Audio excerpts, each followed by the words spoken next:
Assalamualaikum warahmatullahi wabarakatuh dan selamat sejahtera semua. So, minggu ni kita berjumpa lagi. So, minggu ni kita akan masuk pada topik 6, topik baru iaitu tanaman industri. So, sebelum ni kita dah belajar topik 4, pengenalan kepada horticulture, topik 5, sistem soil culture dan topik 6 ni tanaman industri.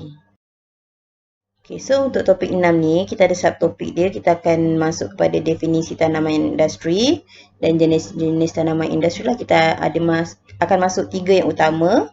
Yang pertama, kelapa sawit. Yang kedua, getah. Yang ketiga, koko. Okay, so target kita, hasil pembelajaran untuk topik ni, supaya pelajar semua dapat menyenaraikan tanaman industri yang penting di Malaysia. So, untuk topik ni akan ada satu penilaian. Penilaian berterusan kita nanti Miss akan bagi tajuk untuk pembentangan lah. So kamu semua perlu sedia. So nanti naik semester nanti awal pertengahan bulan 1 kita akan proceed terus. Okay, so mari kita masuk. So untuk topik 6 ni, macam Miss dah bagi tahu tadi, kita akan belajar mengenai definisi tanaman industri. Okay, tanaman yang terlibat adalah kelapa sawit, getah dan koko. Okey, 3 ni di antara yang paling besarlah sumbangan dalam sumber ekonomi negara. Baik, kita masuk kepada definisi dia. Kita mulakan dengan definisi. Okey, apa tu tanaman industri? Okey, tanaman industri adalah tanaman yang diusahakan dalam skala besar untuk kegunaan industri. Okey, nanti kita akan masuklah apa tu kegunaan industri ni untuk tanaman-tanaman ni. Okay, selalunya tanaman industri ni dia mempunyai nilai pasaran yang tinggi. Lepas tu dia dibuat dalam skala yang besar lah. Maksudnya peladangan dia menggunakan kawasan tanah yang luas. Dan penghasilan dia juga banyak. Okay, so tanaman industri yang pertama kita akan masuk ialah kelapa sawit. Okay. Kelapa sawit. Okay, nama saintifik dia Elaeis guineensis. Okay, kelapa sawit ni dia daripada family Palmae. Okay, dia berasal daripada Afrika. Dulu masa zaman Malaysia dijajah, dia dibawa masuk ke Malaysia dan ada juga dibawa masuk ke Indonesia. Okay, tanaman industri, maksudnya kelapa sawit ni tanaman industri yang utamalah di Malaysia. Dia di antara penyumbang terbesar dalam sistem pertanian. Okay, badan kerajaan yang terlibat dalam pengurusan kelapa sawit ni kita ada MPOB dan juga Felda. Ni dua badan yang menguruskan yang utamalah. Ada juga badan-badan lain yang terlibat, tapi ini dua badan yang utama. Okay, jenis klon kelapa sawit yang digunakan di Malaysia adalah jenis Tenera. Tenera ni hasil daripada hybrid ataupun kecukan antara Dura dan Piscifera. Okay, Dura ni digunakan sebagai induk betina dan Piscifera ni digunakan sebagai induk jantan. Okay, buah Dura, kalau kita boleh tengok pada gambar ni, okay, kita tengok dia punya mesokarp, dia punya luar, isi rong luar dia agak tidak berapa tebal. Tapi dia punya endokarp, dia punya shell tu, cangkang dia agak tebal dan endosperm dia pun besar. Manakala untuk Piscifera, induk jantan, kita tengok dia punya mesokarp sangat tebal. Lepas tu dia tak ada, dia punya cangkang tu dia tak ada. Shell dia tu kan yang antara mesokarp dan endosperm, dia tak ada cangkang tu. Shell dia tu dia tak ada. Lepas tu dia punya endosperm sangat kecil. Jadi dua jenis ni digunakan sebagai induk lah, dikacukkan menghasilkan Tenera. Okey, bila Tenera ni terhasil, buah dia, okay, kita boleh tengok gambar yang di tengah-tengah ni, mesokarp dia tebal, okay, endokarp dia yang tidak menghasilkan minyak, okay, lebih nipis dan endosperm dia pun lebih tebal kalau nak dibandingkan dengan Piscifera. Okay, jadi Tenera ni lah yang dihasilkan lah secara yang ditanam secara besar-besaran dalam industri kelapa sawit. Okey, seperti penjelasan Miss kejap tadi. Okey, kita tengok perbezaan dia sama ada Dura, Tenera dan Piscifera. Okey, Dura dia bercangkang tebal dan dia punya mesokarp dia tidak terlalu tebal. Jadi penghasilan minyak rendah. Pisifera ni pula, walaupun dia punya mesokarp tebal, tapi dia ada masalah induk betina dia tidak subur. Okey, jadi bila dia dikacutkan penghasilan tenera ni, jadi penghasilan dia dapat cangkang tu tidak terlalu tebal dan kita dapat dia punya mesokarp dia lebih tebal dan isi dia punya endosperm yang juga boleh menghasilkan palm kernel oil pun lebih besar. Jadi kandungan minyak dan penghasilan minyak lebih tinggi. Okey, melalui rajah ni, kita boleh melihat cara pemprosesan ataupun cara penghasilan minyak sawit secara umum. Okey, daripada ladang, buah dipetik, buah diasingkan, buah diproses sampailah penghasilan minyak sawit. Okey, minyak sawit ni ada dua jenis. Yang pertama ialah crude palm oil dan yang kedua adalah palm kernel oil. Okey, crude palm oil ni dihasilkan melalui mesokarp iaitu lapisan luar buah sawit. Dan yang kedua adalah palm kernel oil dihasilkan melalui ni endosperm. Endosperm ni lah yang putih ni. Okey, macam crude palm oil merupakan itulah minyak yang kita makan hari-hari ni. Okey, manakala palm kernel oil digunakan dalam penghasilan macam margarine, shortening yang digunakan dalam bahan-bahan pembuatan pastry.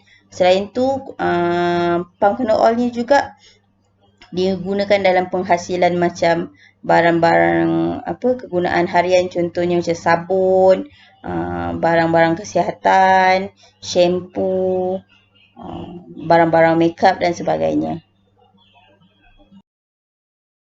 Okey, seterusnya kita refer pada rajah yang ni pula. Okey, rajah ni menunjukkan proses macam mana penghasilan minyak sawit secara terperinci lah.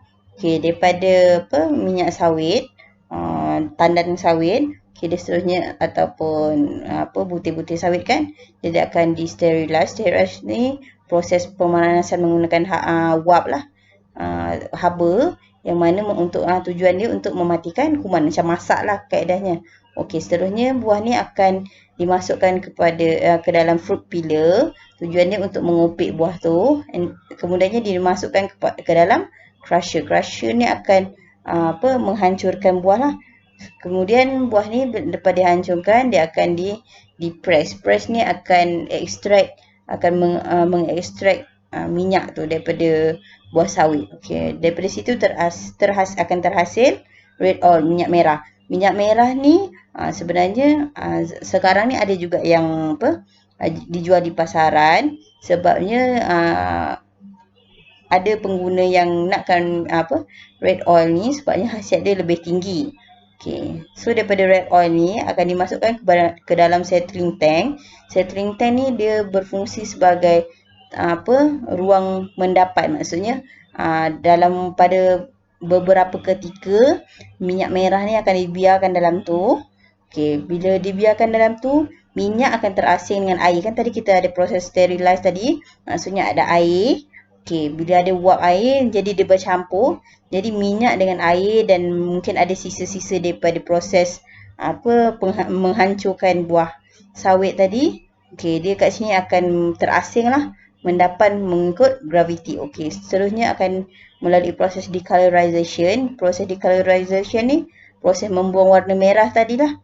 Okey, seterusnya akan melalui proses deodorization, membuang bau dan seterusnya terhasillah minyak masak. Okey, macam yang kita nampak kat kedai tu yang kita guna hari seharian. Ni secara terperinci lah dia punya proses.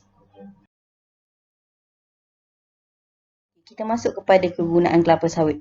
Yang pertama, okey, sudah tentu sebagai minyak masak. Yang kedua, biodiesel. Biodiesel ni adalah macam petrol yang dihasilkan daripada tumbuhan lah. Okey, dia boleh dihasilkan melalui proses transesterification. Okay, seterusnya sebagai penambah bahan dalam industri makanan. Contoh macam aiskrim, coklat, serbuk santan. Okay, ini sebagai contoh macam aiskrim kan, aiskrim cornetto. Kalau kamu makan kan cone dia tu kan macam biskut kan. Okay, dalam tu kalau kamu nampak di hujung dia macam ada coklat sikit. Tu sebenarnya hasil daripada kelapa sawit lah. Dibuat daripada minyak kelapa sawit. Okay, tujuan dia untuk tak nak bagi dia punya biskut tu, wafer aiskrim tu lembik apabila dia bergabung dengan aiskrim. Okey, seterusnya hampas kelapa sawit sebagai media tanaman dan baja kompos. Okey, ada juga kajian terkini, sisa kelapa sawit ni boleh digunakan sebagai makanan haiwan ternakan lah. Okey, seterusnya kawasan penanaman dan nilai pasaran. Okey, kelapa sawit ni kalau kamu nak tahu, dia menggunakan sebanyak 73% daripada 8 juta hektar tanah pertanian negara. Maksudnya daripada 8 juta hektar tanah tu 73% ni digunakan hanya untuk menanam kelapa sawit. Tu sebab dia dipanggil tanaman industri sebabnya dia skala besar. Okey, terdapat tanaman kelapa sawit ni banyak terdapat di Sabah, Sarawak, Pahang dan Johor. Okey, purata harga kelapa sawit ni setakat November 2020 ialah RM2,979.50 per tan. Ni dia punya ni lah. Kamu boleh semak melalui laman web MPOB lah kalau nak tahu harga semasa dia. Seterusnya, apa kelebihan minyak sawit ni? Kalau kita nak bandingkan dengan minyak-minyak yang lain. Okey, yang pertama dia ada beta carotene dan tocopherol, iaitu sejenis vitamin E yang tinggi lah. Lagi-lagi kalau dalam minyak merah tu lagi tinggi. Seterusnya hasil sehektar minyak yang tinggi berbanding minyak pengganti lain. Contohnya kalau tanaman sawit ni dalam sehektar penghasilan dia berlipat kali ganda lebih banyak daripada penghasilan minyak daripada tanaman jenis lain. Contoh soya ke bunga matahari, canola dan sebagainya. Penghasilan dia lebih sedikit dalam kawasan yang sama luas. Okey, seterusnya isu halal. Minyak sawit ni tak ada isu halal lah. Tak ada masalah sebabnya dia berasal daripada tumbuhan. Kalau nak bandingkan minyak haiwan kan, contoh kita ada masalah dengan butter ke dan sebagainya. Seterusnya dia dapat mengekang nutrien walaupun disimpan secara beku sehingga 3 bulan. Seterusnya minyak sawit ni kalau nak dibandingkan dengan minyak-minyak lain lebih stabil lah. Jadi ianya sesuai untuk pemanasan. Macam mana kita nak tahu sama ada minyak ni stabil ke tak? So kalau minyak ni stabil sesuai untuk pemanasan, dia kena ada smoke point yang tinggi lah. Jadi kalau kamu nak tahu macam mana minyak-minyak ni nak bandingkan dia, kamu panaskan dia di atas api kan. Kita tengok suhu dia boleh cecah ke suhu berapa untuk dia berasap. Jadi untuk minyak sawit ni dia tinggilah, dia boleh mencecah ke 235 darjah Celsius baru dia berasap. Jadi smoke point dia tinggi. Juga dia tinggi dalam saturated fatty acid. Okey, seterusnya kelebihan yang seterusnya peningkatan permintaan relatif berbanding minyak lain. Jadinya permintaan daripada negara luar pun contoh China dan sebagainya banyak meminta minyak sawit lah. Okay, jadi agensi yang berkaitan dengan pengurusan kelapa sawit ni, yang utama kita ada macam saya cakap tadi, MPOB dan FELDA. Okay, FELDA ni bahasa Melayu dia Lembaga Kemajuan Tanah Persekutuan lah. Okay, dia pada asalnya dibuka FELDA ni untuk penempatan semula penduduk luar bandar yang miskin. Okay, ditempatkan ke kawasan-kawasan baru untuk meningkatkan taraf ekonomi lah. Lepas tu dia menumpukan kepada pembukaan dan pengurusan ladang-ladang kebun kecil dan tanaman kontan. Okay, seterusnya kita ada Lembaga Sawit Malaysia, MPOB. Okay, MPOB ni dia melaksanakan dasar dan program pembangunan lah. Okay, untuk memajukan industri sawit dalam Malaysia ni.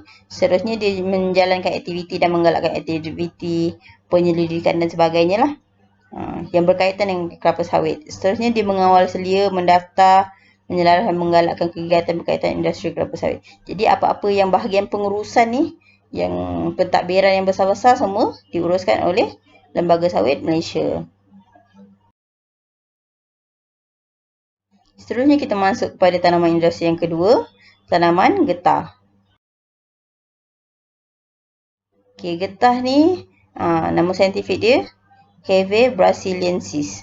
Okay, dia berasal daripada family Forbiaceae. Okay, kepentingan ekonomi dia sebabnya tanaman pokok getah ni menghasilkan latex. Okay, Malaysia merupakan pengeluar getah ke-7 lah terbesar di dunia. Okay, getah ni dibawa daripada Brazil dan ditanam di Malaysia pada tahun 1877. Okay, pokok getah ni merupakan tanaman saka. Macam hari tu Miss ada terangkan topik yang sebelum ni, tanaman saka, tanaman jangka panjang, dia boleh hidup lama lah. Okey, untuk pokok getah ni boleh hidup up to 30 ke 40 tahun. Okey, kawasan penanaman dan nilai pasaran getah. Tanaman getah ni menggunakan sebanyak 13% daripada 8 juta hektar tanah pertanian negara. Tadi kelapa sawit menggunakan dalam 73%. Tanaman getah ni menggunakan dalam 13% saja. Okey, so kawasan-kawasan yang kebanyakannya menanam getah ni ada di Perak, Negeri Sembilan, Melaka, Johor, Pahang, Kelantan, Sabah dan Sarawak. Okey, kalau harga pula nilai pasaran dia, dia berbeza lah macam tadi. Harga sawit dijual harga tandan sawit ataupun buah sawit. Tapi untuk getah ni dia ada dua jenis lah. Dijual getah sekerap dan juga yang dah jadi latex. Jadi kamu boleh tengok sini lah di Semenanjung, Sabah, Sarawak harga dia ada perbezaan sedikit lah harga purata dia. Kamu boleh tengok di jadual ni. Latex dengan sekerap. Latex harga dia berkali-kali ganda lebih mahal kalau dibandingkan dengan sekerap. Jadi, agensi berkaitan yang untuk pengurusan getah ni, okay, kita ada dua. RISDA dan juga Lembaga Getah Malaysia. Ada juga badan-badan lain yang terlibat, tapi ni yang utama lah. Okay, RISDA ni pihak berkuasa kemajuan perkebun kecil perusahaan getah.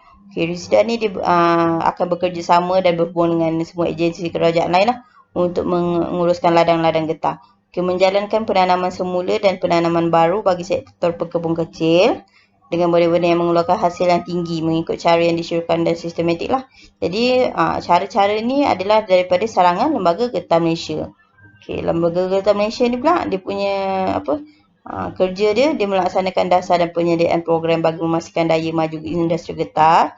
Seterusnya, dia yang akan mempromosikan dan melaksanakan kegiatan penyelidikan dan pembangunan yang berkaitan dengan getah. Seterusnya, dia mengawal industri getah terutamanya berkaitan dengan perniagaan, pembukasan, penggredahan, pengkapalan dan sebagainya lah. Okay, seterusnya, dia mengawal dan memantau kualiti getah, bahan tanaman dan barangan getah. Ni yang ditentukan ni tadi, RISDA tanam. Dia LGM tentukan, lepas tu RISDA tanam. Okay, melalui rajah ni, kita boleh tengok proses pengumpulan latex lah, macam mana latex tu dia hasilkan. Okey, asid ni ditambah ke dalam getah scrub kan yang kita dah toreh tu. Okey, lepas tu molekul getah ni yang dalam protein getah ni dia bercharge negatif. Jadi bila kita tambah asid nanti ion hidrogen ni dibebaskan. Ion hidrogen ni dia punya charge positif. Jadi dia akan berinteraksi dengan charge negatif protein tadi.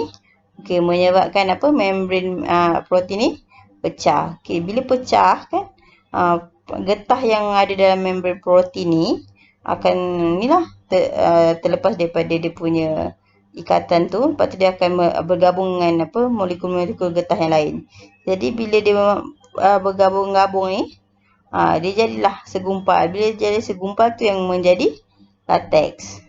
Ni secara saintifik je lah dia punya macam mana dia boleh menjadi sebuku macam tu.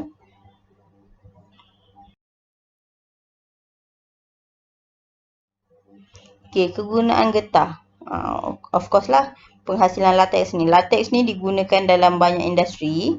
Okay, di antaranya pembuatan tayar, sarung tangan getah, paip, ni puting botol, lagi apa? Pelbagai lagi macam-macam.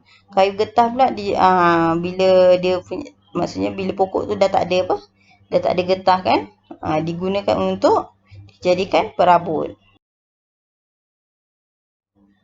Okay, latex asli ni dia ada isu sikit lah. Dia ada saingan dengan latex tiruan. Okay, latex ni kalau secara definisi, dia merupakan cecair berwarna putih yang kental, kenyal, keluar daripada pokok getah. Ianya perlu ditoreh daripada pokok getah lah. Okay, kalau getah asli ni, dia bersaing dengan getah tiruan sebab apa? Sebab harga getah tiruan ni jauh lebih murah kalau nak dibandingkan dengan getah asli. Tapi walau bagaimanapun, getah asli ni dia tetap ada permintaan dia sebab kualiti dia lebih tahan lasak dengan suhu sejuk. Jadi kualiti dia menanglah kalau nak dibandingkan dengan latex tiruan. Okey, kita masuk pada tanaman industri yang last kali, iaitu koko. Okey, koko nama saintifik dia Theobroma cacao. Okey, dia daripada family Sterculiaceae. Okey, dia menghasilkan buah yang bijinya yang diambil untuk dibuat coklat dan minuman koko. Lepas tu ada juga digunakan untuk produk-produk lain dah. Diperkenalkan di Malaysia sekitar tahun 1920. Okey, dan ditanam secara komersial pada tahun 1950. Okey, koko ni berasal daripada lembah Amazon. Dia juga terdapat di lain-lain kawasan selatan, contohnya di selatan tropika dan Amerika Tengah.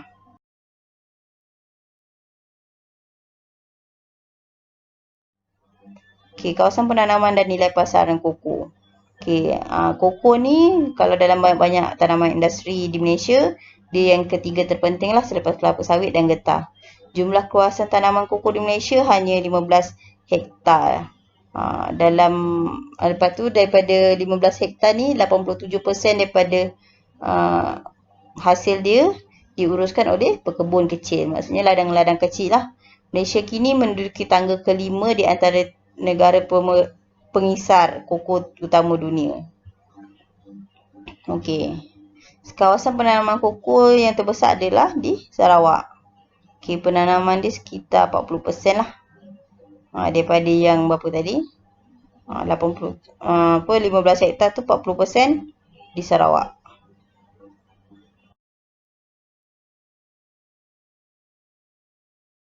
Kita masuk kepada kegunaan koko. Okey, untuk penghasilan makanan, okey, macam semua tahulah, penghasilan coklat, okey, seterusnya minuman koko. Contoh macam Milo dan sebagainya lah. Okey, penghasilan bukan makanan pula, kita ada penghasilan kosmetik, bahan farmasetika dan penjagaan diri. Contoh kita ada apa scrub, kita ada lotion, kita ada lipstick, kita ada krim muka dan sebagainya. Semuanya boleh dihasilkan daripada koko juga.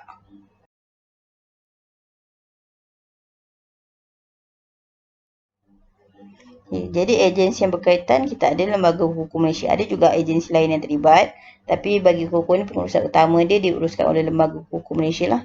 Okay, objektif ditubuhkan Lembaga Koko ni untuk membangunkan industri koko Malaysia yang bersepadu dan kompetitif di pasaran global. Seterusnya, Lembaga Hukum Malaysia juga menjalankan, menggalak dan mengawal selia penyelidikan dalam pengeluaran, pemprosesan, perseturuan dan penggunaan koko. Maksudnya apa-apa yang berkaitan dengan koko daripada A to Z diuruskan Lembaga Koko Malaysia. Dia juga mengawal dan menyelesaikan aktiviti dan polisi-polisi penyelidikan berkaitan koko. Maksudnya kalau ada apa-apa kehendak daripada international punya level yang memerlukan koko, penghasilan koko macam mana, dikawal macam mana, Lembaga Koko yang menetapkan lah. Okay, mempertikaikan kualiti dan penghasilan biji benih koko. Okay, seterusnya menyelesaikan aktiviti pemasaran produk-produk koko lah. Jadi maksudnya dia ada satu garis panduan untuk penghasilan produk berasaskan koko. Jadi ni di antara lain-lain tanaman industri lah yang ada di Malaysia. Kita ada kelapa, kopi, nipah, roselle, pinang, sagu, teh dan cendawan. Ni di antara contoh-contoh lain lah yang terdapat dalam tanaman industri di Malaysia. Okay, jadi untuk topik 6 tu saja. Sekian. Terima kasih. Jumpa lagi. Dan jangan lupa jawab Miss punya penilaian. Terima kasih. Bye. Jumpa lagi.